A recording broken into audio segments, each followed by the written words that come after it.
This is my son, and these are all of his kids. It's been more than 3 years since Kimberly Charles last saw her son. All of their birthdays, all of their Christmases. For Sharon McLaughlin, 7 years have passed since she hugged her fiance. He had a job waiting on him, family waiting on him. He'd reunited with his own son. Their loved ones have been in and out of prison for breaking into homes, both looking forward to being released soon. He would have been getting out this year, the end of this year. Those long-awaited reunions, though, coming to an abrupt halt. It was like we were blindsided. It's just, I can't really put into words. Instead of freedom, both Kimberly's son and Sharon's fiance will spend nearly a decade longer behind bars despite plea deals. The reason? A 7-year mistake by the Arkansas Department of Corrections, which admits it wrongly interpreted parole eligibility law, giving false hope to nearly 300 inmates. To add 10 more years because you made a mistake, that's not fair at all. Under Arkansas law, anyone convicted of 2 violent felonies is not eligible for parole. Violent felonies are mainly crimes like murder or kidnapping.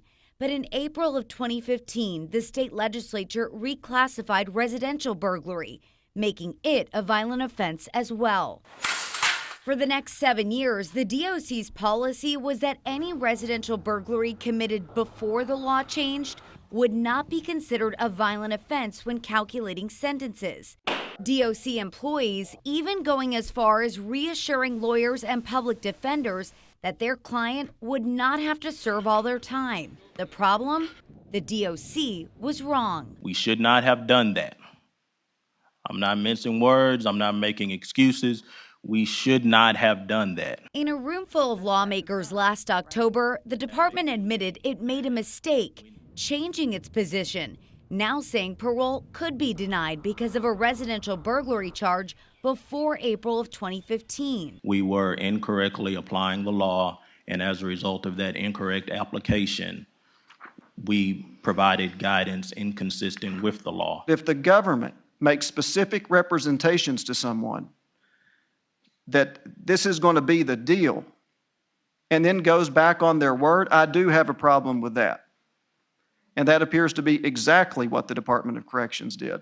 The department notified 290 inmates that instead of a chance at parole, they would now be serving their entire sentence.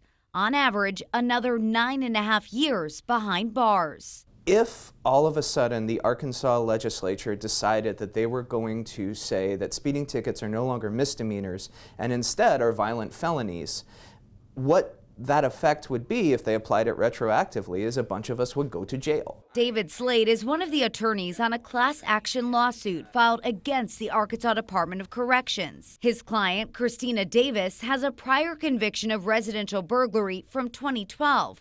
Slade says Davis relied on guidance her public defender got straight from the DOC, which clearly stated she would not serve her full time. Davis, who is eligible for parole in 2027, now won't be getting out until 2039. She was relying not just on the advice of her attorneys, but also on the crystal clear representations of the ADC when she decided to plead to the second residential burglary. And after that, the rug got completely pulled out from under her. In a review committee, the department said it realized it might have had an issue as early as 2016. It wasn't until early 2022 that it sought an opinion from the Attorney General. Later that year, then AG Leslie Rutledge issued her opinion, saying that residential burglary convictions that occurred before April 1st of 2015 should be considered violent offenses. When we know we've made a mistake, that the court has been very clear that we have a duty to remedy that mistake, and that is what we've done here. In addition to the 290 inmates affected, 2 people who were released days before the AG's opinion were taken back to prison. More than 100 others already out on parole were told they would remain out unless they reoffend. There were 101 people who should have been serving 100% of their time, repeat violent offenders who were let out of prison because the Department of Corrections wasn't following the law. Yes, sir.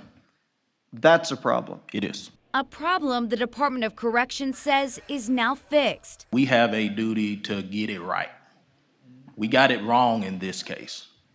And we are going to learn from this. But for Kimberly and Sharon, that simply isn't good enough. You're saying I'm sorry as if you are not affecting anyone's life. We're not talking about 2 more days or an extra month.